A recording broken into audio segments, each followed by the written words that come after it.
लम्हा में deputy CM ने फूड प्लाजा कैंटीन का उद्घाटन कर भगवान श्री राम की मूर्ति का किया अनावरण।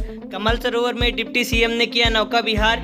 समूह की महिलाओं द्वारा संचालित कमल सरोवर में जमा की एंट्री फीस। लम्हा में कमल सरोवर के लोकार्पण समारोह को संबोधित करते हुए डिप्टी सीएम ने कहा कि तालाब कुआं पर अवैध कब्जा कर पिछली सरकार में लोग उसे समाप्त की ओर ले जा रहे थे। भाजपा सरकार ने उसे जिंदा रखने का काम किया और जगह जगह सरोवर बनाने का काम कर रही है, जिससे जलवायु में परिवर्तन रोका जा सकता है। लम्हा तहसील क्षेत्र में स्थित प्रसिद्ध पौराणिक स्थल दोपाप धाम के निकट सखौली कला गांव में नवनिर्मित कमल सरोवर का डिप्टी सीएम केशव प्रसाद मौर्य ने लोकार्पण किया तथा विकास प्रेरणा महिला संकुल समिति द्वारा लम्हा संचालित कमल सरोवर की एंट्री फीस जमा की। इसके बाद फूड प्लाजा कैंटीन का उद्घाटन किया।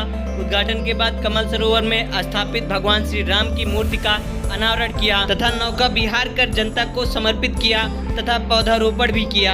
कमल सरोवर परिसर में विभिन्न उत्पादों से संबंधित समूह की महिलाओं द्वारा लगाई गई प्रदर्शनी का अवलोकन किया तथा मौजूद महिलाओं से भी प्रदर्शनी का अवलोकन करने के लिए कहा। डिप्टी सीएम ने लम्हा की जनता को संबोधित करते हुए कहा कि लम्हा में कमल सरोवर का निर्माण होने से लोगों को रोजगार के अवसर मिले हैं और परिवार के लोग अपने बच्चों के साथ यहां आकर आनंद भी उठा सकेंगे। उन्होंने कहा कि भाजपा सरकार प्रत्येक जनपद में काफी संख्या में सरोवर बनाने का काम कर रही है। पिछले सरकारों के समय तालाब, कुआं, खलिहान तथा चक्रोट पर सिर्फ लोगों का अवैध कब्जा ही हुआ था, जिसे वर्तमान सरकार ने हटाने का काम शुरू किया है।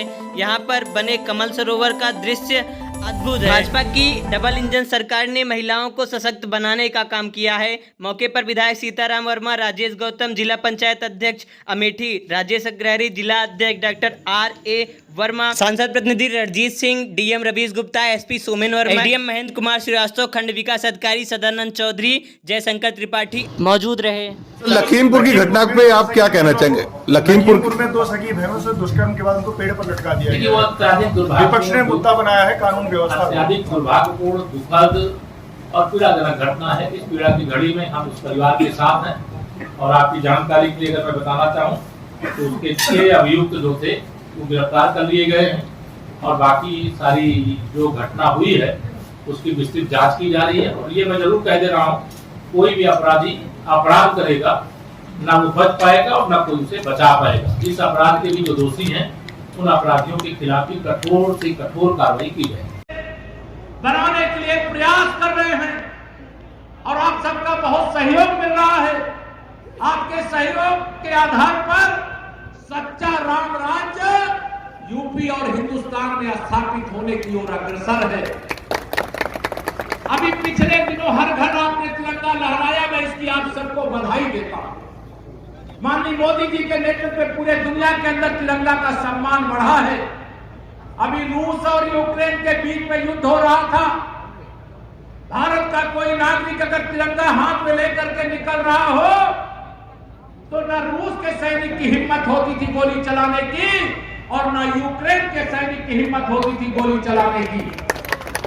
उसी बीच में पाकिस्तान का भी नागरिक फंसा था, वो भी पाकिस्तान का झंडा लेकर के निकलने लगा तो दोनों ओर से गोलियां, रूस वाले ने भी गोली चला दिया और यूक्रेन वाले ने भी गोली चला दिया। भाग करके भारत वाले के पास आया कि मुझे भी एक तिरंगा दे दो, मेरी भी जान बच जाएगी, मैं भी अब जिंदा वापस चला जाऊंगा। यह तिरंगे की शान दुनिया में बढ़ाने का काम माननीय प्रधानमंत्री मोदी जी के नेतृत्व में आप सभी के आशीर्वाद से हो रहा है। आज भ्रष्टाचार के खिलाफ भी अभियान चल रहा है। रोज छापे पड़ते हैं, संदूकों में भर करके नोट नहीं, कोठरियों में भर करके नोट निकल रही है, सोने की सिल्लियां निकल रही हैं। और जब ये छापे पड़ते हैं तो विरोधी कहते हैं ये छापे क्यों डाल रहे हैं। मोदी जी ने कहा तुमने मेरे गरीबों को लूट करके अपनी तिजोरियों को भरा है। मेरा गरीब कंगाली के कगार पर खड़ा है। कोई बिना घर के है, कोई बिना पानी के है, कोई बिना रोजगार के है। और मैंने देश की जनता से वादा किया है ना खाऊंगा ना खाने दूंगा और जिन लोगों ने खाया है वह भी वसूल करके गरीबों के विकास के लिए उन्हें समर्पित कर देने का काम। इसके कारण से सारे विरोधी मोदी जी का विरोध करते हैं। आप लोग भी विरोध में हो क्या? छापा बंद करना चाहिए क्या? नहीं। दोनों हाथ उठा के बताइए, नोटों की गड्डियां जो रखे निकालना चाहिए कि नहीं निकालना चाहिए? तभी गरीब का पक्का मकान, गांव की सड़कें, अमृत सरोवर और तमाम ऐसे विकास के काम, जिन गरीबों के घर में बिजली नहीं, शौचालय नहीं, गैस का कनेक्शन नहीं, इलाज के लिए सुविधा नहीं, वह सारी सुविधाएं माननीय प्रधानमंत्री जी के नेतृत्व में हम गरीबों को, देश और प्रदेशवासियों को देना चाहते हैं। और इससे ये सारे विरोधी बौखलाए। हमें इनकी बौखलाहट की चिंता नहीं है, हमें तो गरीबों की चिंता है, हमारे प्रधानमंत्री जी को गरीबों की चिंता। आप सबका आशीर्वाद चाहिए। आज चूंकि मौसम खराब होने से हेलीकॉप्टर उड़ नहीं पाया, तो अभी मुझे अम्बेडकर नगर भी जाना। आप सबसे बहुत बात करने का मन है, लेकिन मैं ज्यादा बातें ना करके इतना ही कहूंगा, मेरी समूह की माताओं बहनों यहाँ पर बड़ी संख्या में एकत्र हो, मैं अंदाजा लगा सकता हूँ, महिला सशक्तिकरण हमारी सरकार का संकल्प है। हर मातृशक्ति की आमदनी बढ़े, ये स्टाल लगे हुए देख करके जरूर जाइएगा। ये आपके उत्थान के लिए, आपकी उन्नति के लिए लगे हुए। महिलाओं के हाथ में अगर पैसा आता है तो अब परिवार के विकास में लगता है। मैं ये नहीं कहता कि पुरुषों के हाथ में आता है तो परिवार के विकास में नहीं लगता है, लेकिन जितना सही तरीके से पैसे का प्रबंधन परिवार के उत्थान के लिए मातृशक्ति करती है, उतना हमारे पुरुष भाई नहीं कर पाते हैं। इसलिए माननीय प्रधानमंत्री जी ने कहा, देश की आधी आबादी यानी महिलाओं का हम सशक्तिकरण करेंगे, उनकी आमदनी बढ़ाएंगे।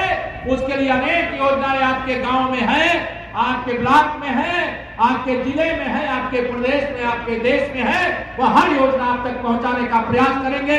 आज समय अभाव के कारण इतना ही कह करके